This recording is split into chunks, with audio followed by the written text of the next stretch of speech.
Should Cowboy baseball coach Josh Holliday be chastised for today's loss against Clemson? No. Should he be chastised for not repeatedly throat punching the blue? Possibly. Speaking of throat punchings, the NFL Draft Combine has several Cowboys in it, but more importantly and more egregiously, some who are not.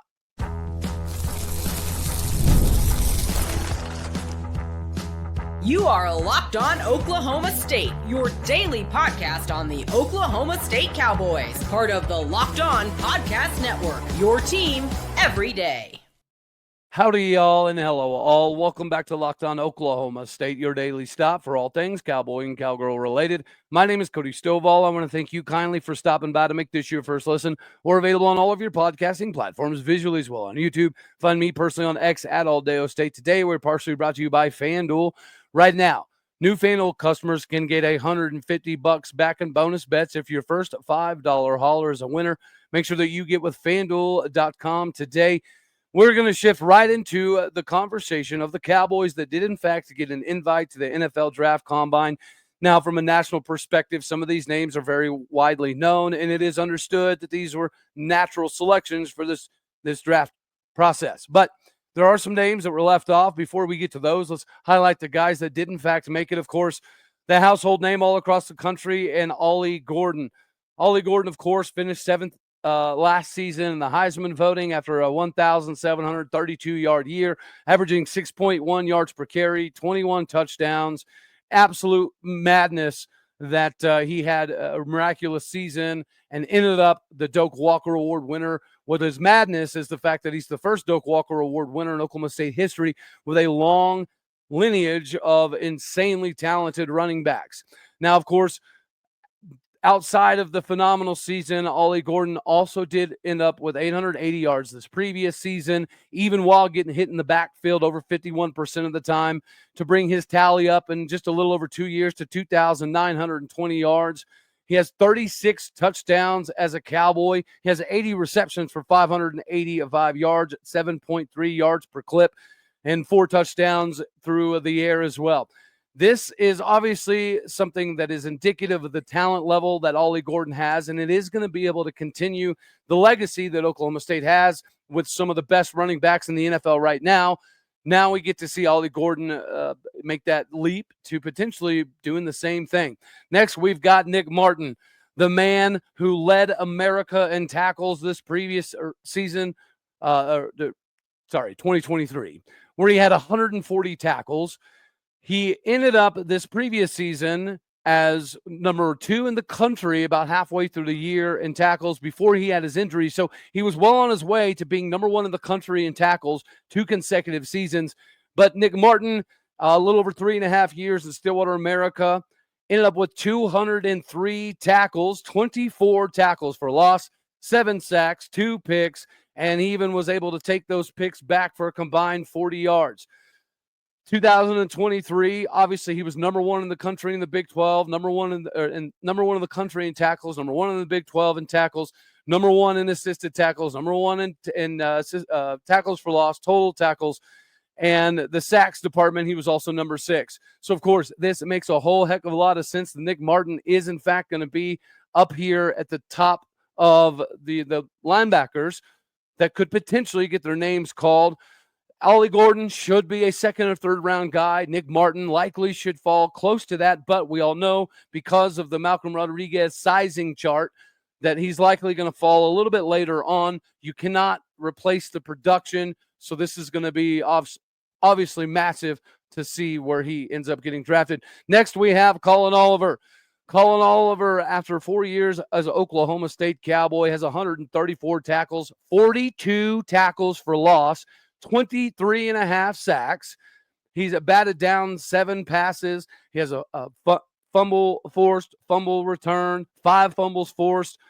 This dude is number 14 in Big 12 history for career tackles for loss. He's also number 9 in Big 12 history with a career sacks at 23.5. And in 2023, obviously, he was number 1 in a multitude of categories. So the fact that we've got these 3 gentlemen representing Oklahoma State, obviously, it means a whole lot. And we're going to talk about production. The next 2 guys that are missing from this list are going to be, I don't know, infuriating to most of us. The receptions king at Oklahoma State University is not on here, but neither is Trey Rucker, who has 281 tackles in college. He also has 8 tackles for loss. He also has 6 picks. And this whole idea of him not getting picked for the draft is absolutely preposterous, because not only does he have the stats to go alongside the fact that he's 6 foot, 210 pounds, and he can play up close to the line. Of course, he's a heavy-handed individual that likes to lay the hammer down as much as physically possible. This is a travesty that somebody who has 281 tackles and 197 of them at Oklahoma State not make it on this distinguished list. It's an absolute travesty. And, of course, the man, Brennan Presley from Bixby, Oklahoma. How do you lead Oklahoma State history in receptions and you're not up here? And on top of that, he had 3,315 yards as a Cowboy, 23 touchdowns, and he also had 160 yards rushing. In total, he had 3,475 yards as a Cowboy, because he also got involved in the return game, obviously the reverse game. He even got in on some tackles a little bit early on in his career. Brennan Presley, not only being number 1 in Oklahoma State history for receptions, he's also number 14 in NCAA college football history and number 2 in Big 12 history. His 3,115 yards was number 11 in the Big 12 all time. Then you have to take into consideration what he's able to do in the kickoff returns in 2001, the return yardage in 2023, the ability to basically carry most of this offense this previous season. Brennan Presley and DeJon Stribling were obviously instrumental in having any of the success to some degree that we did offensively. So it's almost like he's getting docked because Alan Bowman couldn't throw him the football adequately enough. And he's still number 1 all time in Oklahoma State history, and still one of the greatest in Big 12 history to ever lace up the pads and play the wide receiver position. Yet he somehow is not getting invited into the NFL draft. And before we shift on off of here, because we do have to talk about another travesty. I know it's Get Your Orange on Friday, but since Cowboy baseball didn't wear orange, we allowed Clemson to wear orange. They had some help. It made us all feel blue, right? There's some commonality here. But before we do get completely off of there, I just wanted to accentuate the fact that there's going to be a lot of wide receivers that not only in the Big 12, but all across the country who can't even touch the things that Brennan Presley has done. So if you're going to say that size is a factor, then how can you look at a Wes Welker or Julian Edelman of the world and decide that somebody like this cannot continue to play the game? Look at Cooper Kupp. Even recently, the slot position has grown. You don't have to be 6'4" to play the slot receiver position in the NFL. I have no doubt that both Trey Rucker and Brennan Presley are going to get opportunities, but it is a slap in the face for 2 of the most productive individuals in all of college football to not get an opportunity, potentially because Oklahoma State just had a very lackluster season. I don't think they should be docked for that, but it appears as though they are. Hopefully they get the opportunity to make a name for themselves in the NFL, even though this absolute travesty has happened. Congratulations to the Cowboys, Ollie Gordon, Nick Martin, and Collin Oliver that did, in fact, get in. It is earned and deserved. I just kind of feel for 2 guys who statistically absolutely should have been in this conversation, should have been in this combine. It is what it is. We are where we are. It is what it is. Doesn't have to be applicable to everything in life. Whenever you're talking about getting the new year started off the right way, or getting, I don't know, everything from a health perspective off of the ground for you, Factor is the best in the business. Looking to optimize your nutrition this year, you got to get with Factor. It makes eating well easy with chef-prepared, dietitian-approved meals that are fresh, never frozen, and ready to heat and eat in just a matter of 2 minutes. With 40 options across 8 dietary preferences every week, you can customize your meals, fit your lifestyle, Whether it's Calorie Smart, Protein Plus, or Keto, Factor even offers wholesome smoothies, breakfast, and grab on the go snacks to keep you fueled up all day long. You're going to love what Factor does in just taking the stress out of your daily meal planning. If you're looking at the best for your daily convenience and health, you already know Factor is going to do this thing for you. Eat smart with Factor. Get started at factormeals.com/lockedoncollege50. Use that code LockedOnCollege50 off.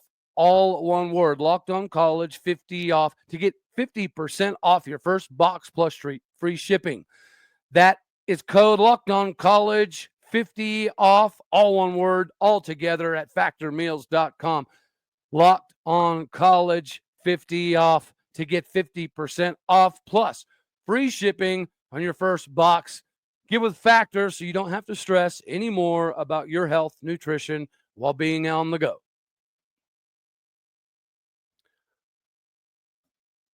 The factor of the Cowboy baseball conundrum can be summed up a lot of ways.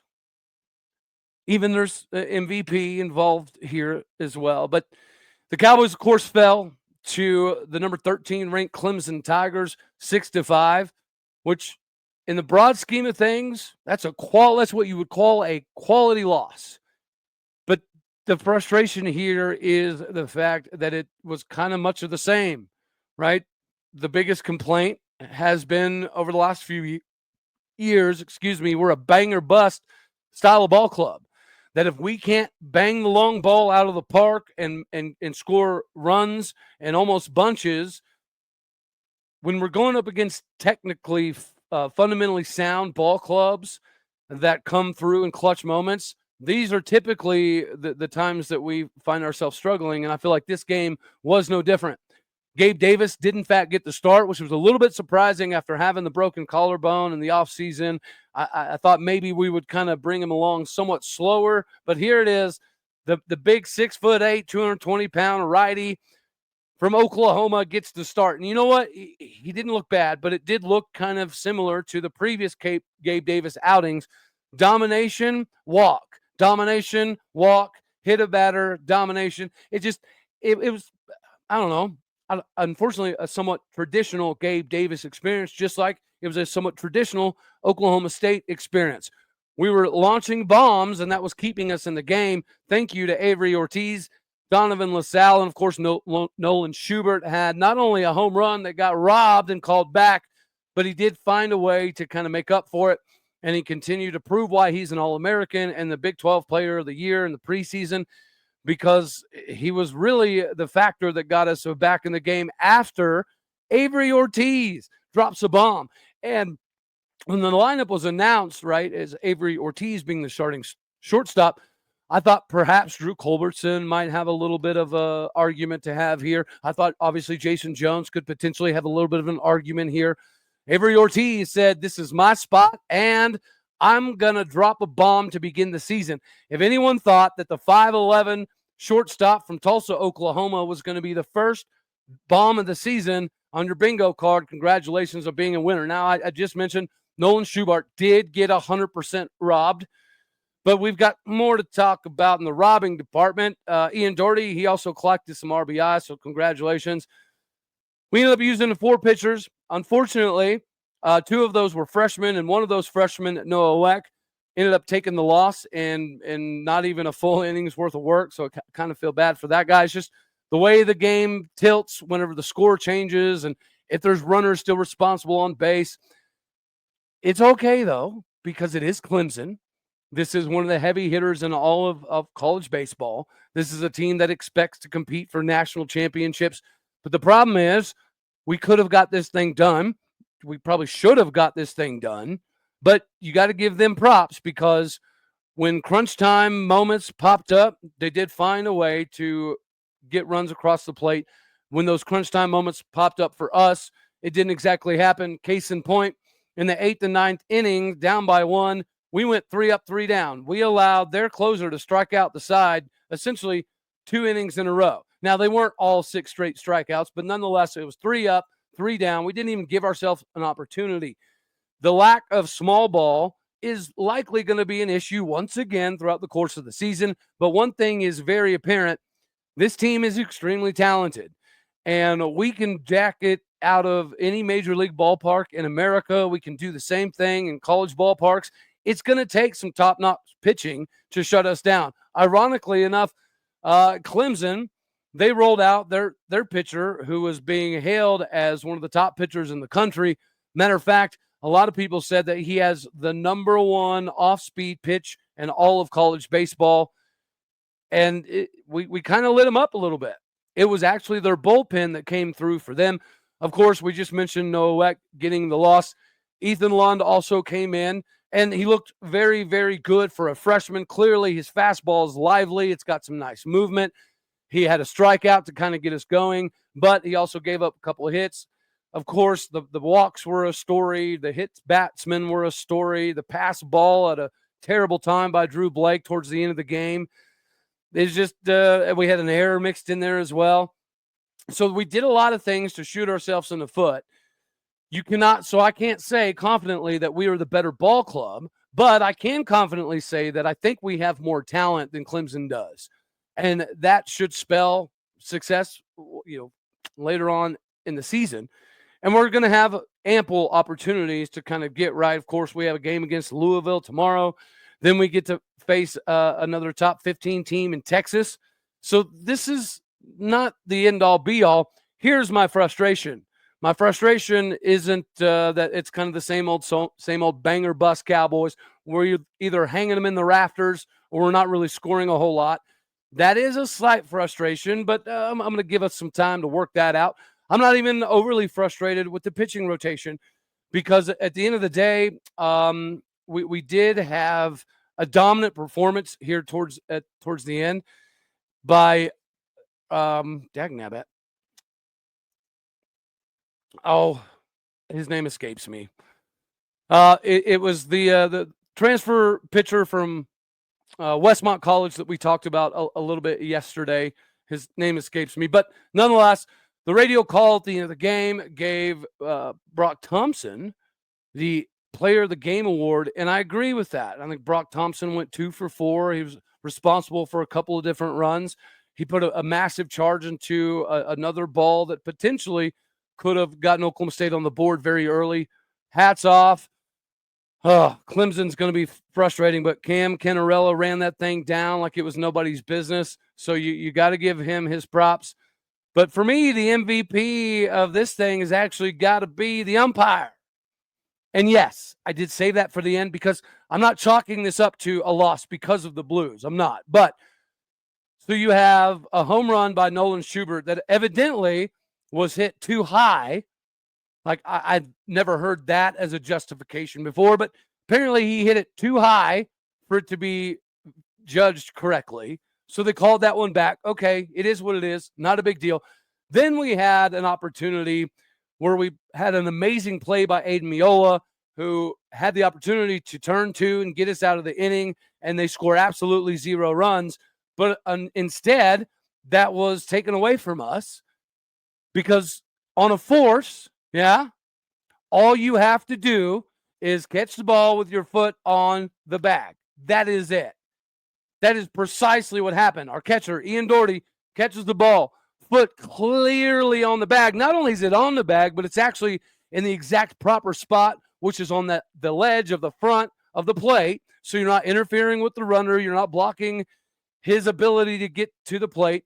And you're not putting yourself in a position where you could have an ankle rolled up by both you or him. So this is precisely the letter of the law where your foot is supposed to be when you're turning, that exact style of play. And yet the umpire not only missed it to begin with, but then he had to backtrack a little bit, and he wasn't going to allow Josh Holliday to make a statement or challenge it or review it. And then at some capacity, it was called interference, even though there's pictures out there. The Clemson baseball player was like 4.5 feet away from the bag. He wasn't even close, and there's still shots of Ian Doherty's foot on home plate. It's absolutely ridiculous. So the Blue, congratulations on getting player of the game. frustration to that is this an ordeal?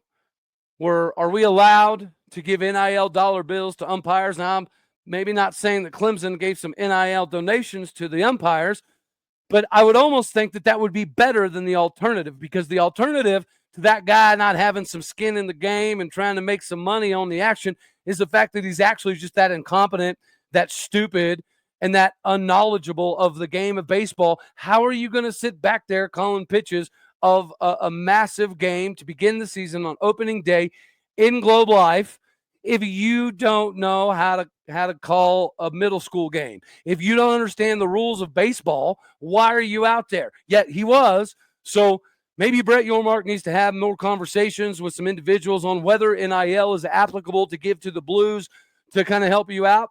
Because if that's not the case, then this guy should never umpire a collegiate baseball game again. If you don't know the rules and the picture, the still frames that are all over the place, the Blue is staring at the plate like he's leaned over 2 feet away, and he was trying to say there was interference with what? The freaking dirt, the dust, the wind, the lights. It's absolutely preposterous that a college umpire is this absolutely remedial. That I've seen it, right, in college, or not college, sorry, high school, and even 18U travel ball on down. The umpires absolutely get worse and worse and worse and worse. Never did I think that somebody could make this egregious of a preposterous call in collegiate Division I, top 15, Power 4 baseball. Yet that's precisely what happened. So congratulations to Clemson. They did win the ball game, but they had some help from the Blues. It had me feeling kind of blue. And since blue is the MVP, we're wearing blue, even though it's orange on Friday, because the MVP of the game was the Blue. And it made us feel blue. And then Cowgirl softball.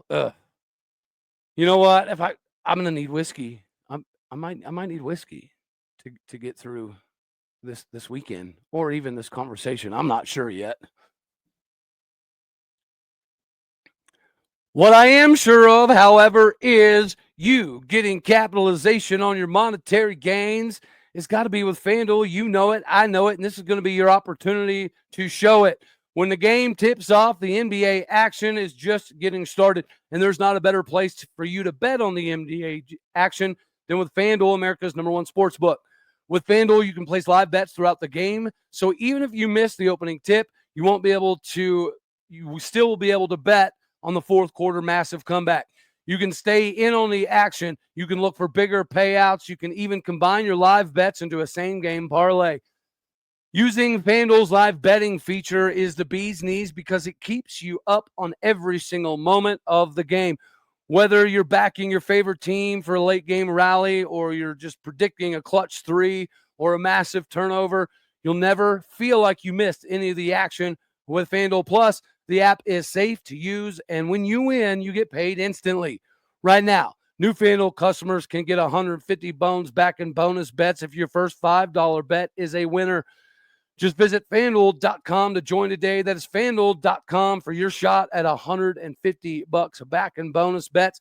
Make every moment matter more with FanDuel, the official sports book partner of the NBA.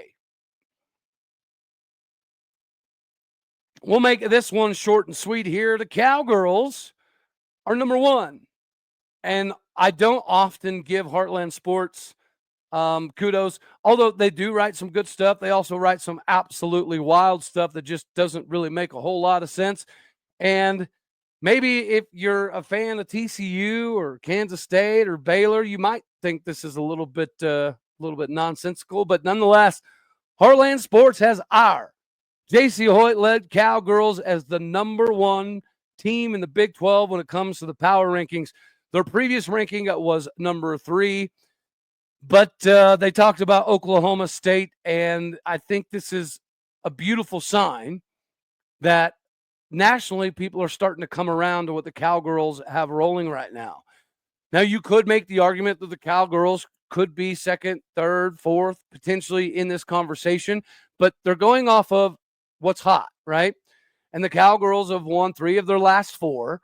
We've won against every single team in the Big 12 ranked ahead of us. We've beat K-State. We've beaten TCU. We've beaten Baylor, including some of those on the road. The only blemish in the top 5 is obviously the West Virginia game. And then, a loss to Kansas early on in the season does not help the scenario. And the most interesting thing is likely the fact that this Big 12 race for the regular season champion is not going to get narrowed down anytime soon. So we'll take a peek because we have a lot of big games in the Big 12 country this weekend.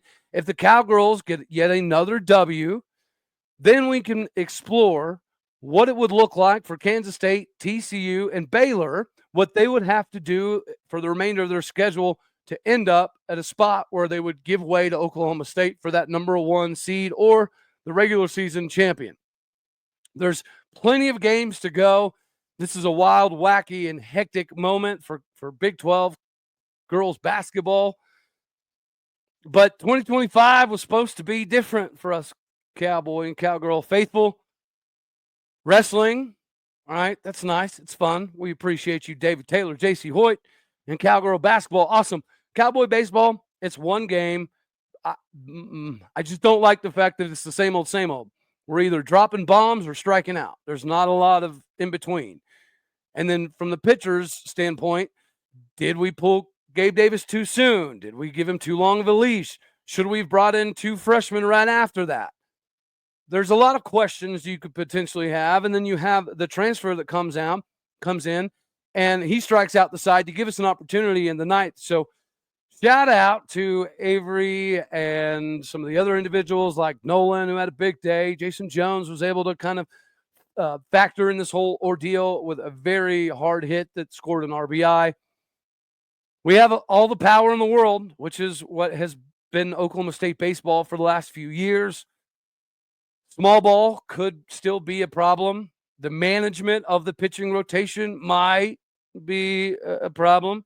Rob Walton's a genius, but that's been my biggest critique of his over the years is his management of the staff live during games has been head-scratching at times. Like sometimes he'll leave a pitcher in and bases loaded, he keeps him in. They score, he keeps him in. They score again, he keeps him in. We've had that, and then we've also had situations where we pull somebody too early, and then we get into the bullpen, but the bullpen's not quite ready. We have the talent.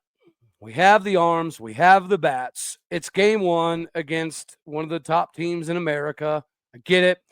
But what's frustrating about when you play one of the top teams in the country and you have them on the ropes and you're winning most of the game, to let it slip away, especially after battling the umpire's ridiculousness, not only on the Ian Doherty force out double play, but also on the Nolan Schubert too high to be a home run. It's almost like the Iowa State field goal that was too high to be considered a good field goal. I don't know. Maybe I'm just over here preaching to the choir, but anywho, I appreciate you being my choir. That's all we're going to have for this one right here. As always, I love you. God bless. Go Pokes. Thank you for tuning in to make this your first listen here in Locked On Oklahoma State. You could be anywhere. So happy you choose to be here. Like it if you like the daggone thing. Dislike if you don't. That's okay too. More importantly, share, comment, and subscribe. My podcast and people out there. Happy Valentine's Day to you all. Things will be looking up here before too long on the diamond. At least I hope. All right, y'all. My podcast people out there, do what you do. Hit the stars. Leave a review. Later, taters.